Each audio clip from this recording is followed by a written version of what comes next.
Pag ang printer mo hindi makaprint dahil sira o lang kulay, pinitin mo tong tool. Tapos check mo muna sa step 1 color. Ito muna siya. Makikita mo ang color dito. Tapos i-check mo.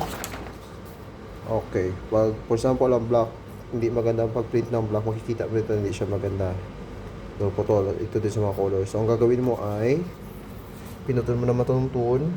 Tapos click mo siya sa 3 sa number 3. Tapos start mo siya. So maglinis na siya dito.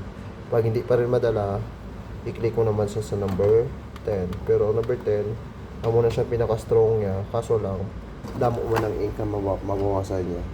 So amo lang na guys. Salamat.